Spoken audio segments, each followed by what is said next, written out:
नमस्कार। जैसा कि आपको पता है अपने हिंदी साहित्य की कक्षा चल रही है और दूसरा अध्याय चल रहा है तुलसीदास जिसमें कि मंदोदरी रावण को सीख दे रही है और अभी उस अध्याय की कुछ चौपाइयाँ रही हुई हैं जिसे आज हम पढ़ेंगे। अपना जो वार्तालाप चल रहा था कि जो मंदोदरी है वो रावण को बार बार समझा रही है। क्या समझा रही है कि आप राम से क्या है विरोध को त्याग दीजिए और सीता को क्या है वापस आप उन्हें लौटा दीजिए। लेकिन जो रावण है वो अहंकारवश क्या है इस बात को मानने के लिए तैयार नहीं है। अब मंदोदरी रावण से क्या कहती है सुनेंगे।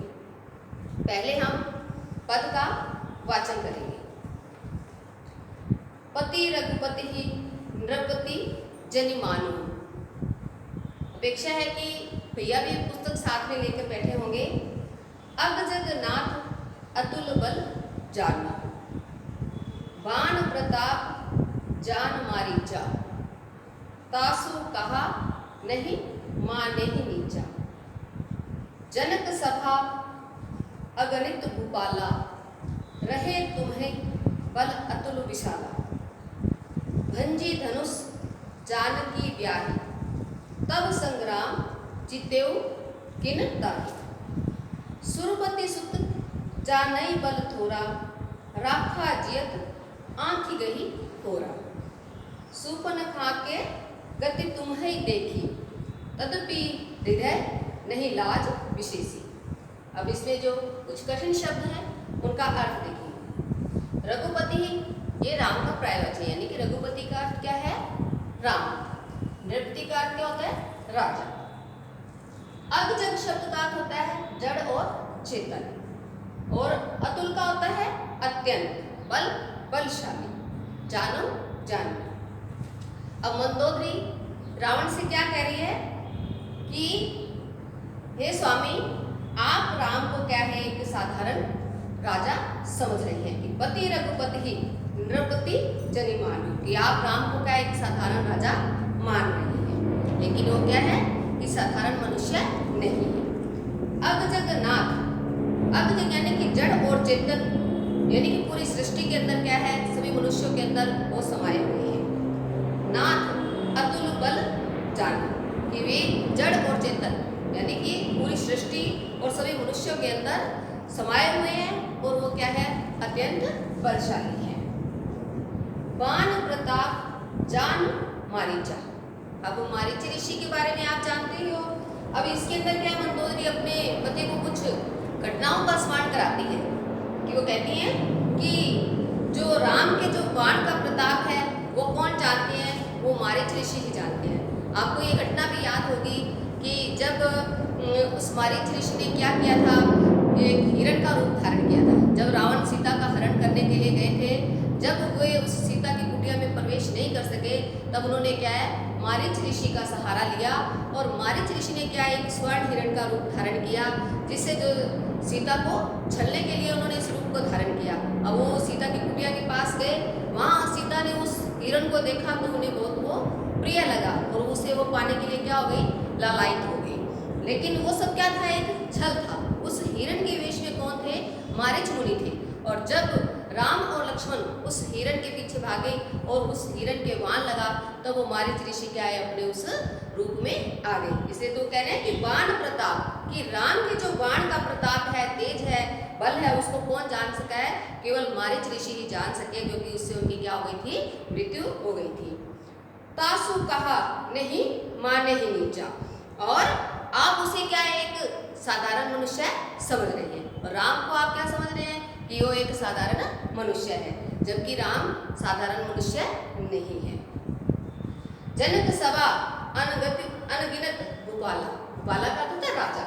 कहते हैं कि जब आपको पता है सीता का क्या हुआ था, स्वयंवर हुआ था और सीता स्वयंवर में अनेक बलशाली राजा आए थे और राजा जनक की क्या थी एक उन्होंने शपथ रख रखी थी कि वहाँ पर शिव का धनुष रखा हुआ था कि जो भी इस शिव के धनुष पर प्रत्यंचा को चढ़ाएगा वही क्या है सीता से विवाह करेगा।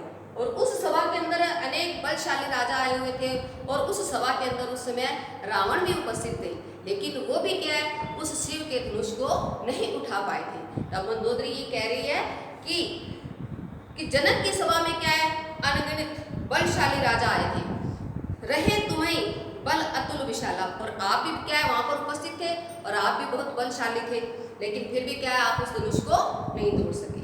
भंजी धनुष जानकी व्याही, कि राम ने उस धनुष का भंजन करके तोड़कर, भंजी का अर्थ होता है तोड़ना, कि राम ने उस धनुष को तोड़कर क्या किया सीता से विवाह किया। तब संग्राम जीतेहु किन ताहि, लेकिन तब आपने उनसे युद्ध करके उसे क्यों नहीं जीता। सुरपति सुत जाने बल थोरा, अब सुरपति सुत यानी कि इंद्र का पुत्र था जयंत, उसका नाम क्या था जयंत था, और उसने भी क्या किया था कि कोए का वेश धारण करके जो सीता के पैर पर क्या किया था प्रहार किया था, लेकिन राम ने क्या किया था उसे जिंदा रखा, लेकिन उसकी एक क्या है आंख फोड़ डाली थी। क्या कह रही कि सुरपति सुत जाने बल थोरा, किस राजा इंद्र का जो पुत्र जयंत है वो भी उनके बल को जानता है, क्योंकि उसने क्या किया था कोए का रूप धारण करके सीता के पैर पर प्रहार किया था। राखा जियत, लेकिन राम ने उसे जीवित रखा, लेकिन आंख गही फोड़ा और उसकी आंख को क्या कर दिया फोड़ दिया। सुपनका के गति तुम ही देखी, अब सुपनका की घटना के बारे में भी आपने रामायण में देखा होगा कि किस प्रकार से लक्ष्मण ने क्या है उसकी नाक को काट दिया था। और वो कह रही है कि अब कि शूर्पणखा की स्थिति तो आपने देख ही ली कि उसकी नाक कट गई, तदपि हृदय नहीं लाज विशेषी, तब भी आपके हृदय में आपको क्या है ये लज्जा नहीं आती है कि इतनी बार आपको राम से क्या है पराजित होना पड़ा है, और फिर भी क्या है आप राम से बार बार युद्ध करने के लिए कह रहे हैं। दोहा देखेंगे आगे। बदी विराट, बदी का अर्थ होता है वध करना, विराट एक राक्षस है, राक्षस का नाम है। खर दूषण ही, खर और दूषण क्या है उसके रावण के भाई थे, खर और दूषण दोनों क्या थे रावण के भाई थे, और राम ने उनका भी क्या कर दिया था वध कर दिया था। कि वधि विराट, कि उन्होंने विराट नामक राक्षस का क्या कर दिया वध कर दिया, और खर और दूषण आपके जो दो भाई थे उनका लीला हत्यो कबंध, कबंध भी एक राक्षस है कि उन्होंने बदी नामक विराट नामक राक्षस का वध किया, खर और दूषण को भी मार डाला, और कबंध जैसे बलशाली राक्षस का भी क्या कर दिया उन्होंने वध कर दिया। बाली एक सर मार्यो तेहि जानो दशकंध, हे दशकंध हे दशानन हे रावण, कि उसने बाली को भी क्या है एक तीर से मार दिया, अर्थात राम बहुत बलशाली है, इसलिए आप राम से क्या है विरोध को त्याग दीजिए। आगे चौपाई देखेंगे। जे ही जलनाथ बंधायो हेला, वो कहती है हेला का होता है कि खिलवाड़, यानी कि जिसने जलनाथ, जलनाथ का अर्थ यहाँ पर समुद्र से है, कि जिसने खेल ही खेल में क्या है समुद्र के ऊपर क्या कर दिया पुल बांध दिया है, और उतरे प्रभु दल सहित सुवेला। यहाँ पर क्या है मंदोदरी रावण को राम की शक्ति का स्मरण करा रही है कि राम इतने बलशाली हैं कि जिन्होंने खेल ही खेल में क्या है समुद्र के ऊपर पुल बांध लिया है, और अपनी पूरी सेना के सहित बल सहित दल सहित वहां पर पहुंच गए हैं, आपकी लंका में पहुंच गए हैं। कारुणिक दिनकर कुल केतु, कारुणिक होता है करुणावान, और दिनकर का अर्थ होता है यहाँ पर सूर्य, कुल केतु यानी कि वंश रूपी ध्वजा, यानी कि यहाँ पर हम क्या कह रही है मंदोदरी कि जो राम है वो सूर्यवंशी ध्वजा के समान है और करुणावान है। दूत पठाओ तब हित हेतु, तभी उन्होंने क्या किया कि आपकी भलाई के लिए अपने दूत को भेजा। कौन से दूत को भेजा था? उन्होंने अंगद को भी भेजा था, पहले उन्होंने हनुमान को भेजा था, उसके बाद उन्होंने किसको भेजा अंगद को भेजा था कि वो समझ जाए, लेकिन रावण क्या कि अहंकारी था, और उस अहंकार के कारण ही उसका क्या हो गया विनाश हो गया। सभा माज जे ही तब बल मथा, कि पूरी सभा के अंदर अंगद ने क्या है कि जब उस अंगद को बांधने के लिए चले थे तो अंगद ने क्या किया था, ये कहा था कि यदि मेरा जो पैर है ना, कि आपका कोई भी सैनिक जो मेरा पैर उठा देगा तो मैं आपके बल को मान लूंगा। लेकिन कोई भी वहां पर उनके उस पैर को नहीं उठा सका। तो वो क्या कह रही है कि पूरी सभा के अंदर उन्होंने आपके बल और आपके जो सभापति थे उनके बल की भी क्या है, परीक्षा ले ली कि उसके पैर को वहां से नहीं हटा सके। करी बरुथ, बरुथ का अर्थ होता है हाथी, कि करी बरुथ महु मृगपति जथा, कि वो ऐसे लग रहे थे कि हाथियों के समूह के अंदर क्या है कि जो अंगद है वो सिंह के समान लग रहे थे। अंगद हनुमत अनुचर जाके, कि जिस बलशाली राम के दूत भी अंगद और हनुमत जैसे, हनुमान जैसे बलशाली हैं, तो उनके सामने आप नहीं टिक सके तो आप राम के आगे कैसे टिकोगे। रण बांकुरे वीर अति बांके, उनकी सेना में भी क्या है, बहुत ही बलशाली वीर है। ते ही कह प्रिय पुनि पुनि नर कहो, कि हे प्रिय आप बार बार राम को क्या है, एक साधारण मनुष्य समझ रहे हैं। मुधा मान ममता मत बहु, और ये सब आप किस कारण मान रहे हैं उनको, अपने सम्मान, अपने मोह ममता के कारण, अपने अहंकार के कारण क्या है कि आप राम को क्या है, साधारण मनुष्य समझ रहे हैं। करत राम विरोधा, कि हे स्वामी आप अहंकार के कारण क्या है, राम से क्या कर रहे हैं, विरोध कर रहे हैं।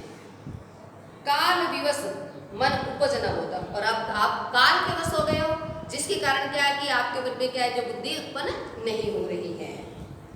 काल दंड गही काहू ना मारा, काल दंड यहाँ पर ऋतु से ही है, कि जो ऋतु है वो स्वयं कभी किसी को आकर नहीं मारती, यानी कि कोई ना कोई बहाने से व्यक्ति की मृत्यु होती है। कहते हैं कि काल है वो कभी भी अपने हाथ में दंड लेकर किसी को सजा नहीं देता है।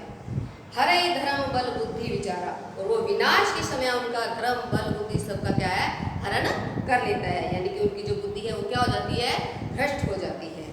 निकट काल जही आवत साही, कि जैसे जैसे आपके नजदीक क्या मृत्यु आ रही है, ते ही ब्रह्म होए तुम्हारे नहीं, और वो सभी क्या कि आपकी तरह क्या भ्रमित हो जाते हैं। जैसे जैसे मृत्यु निकट आती है वो आपकी तरह क्या हो जाते हैं, भ्रमित हो जाते हैं, उन्हें कुछ भी किसी भी प्रकार से कुछ भी नहीं सूझता है।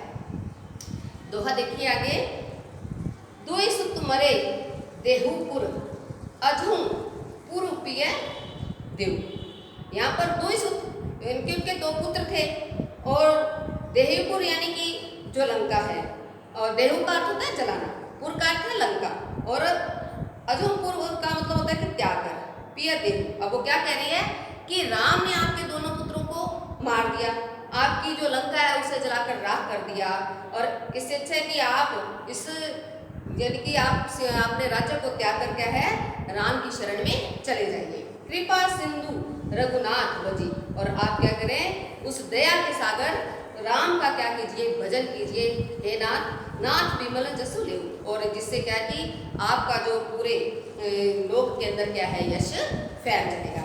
अब अपने अगली कक्षा में मिलेंगे फिर नई चौपाइयों के साथ। धन्यवाद।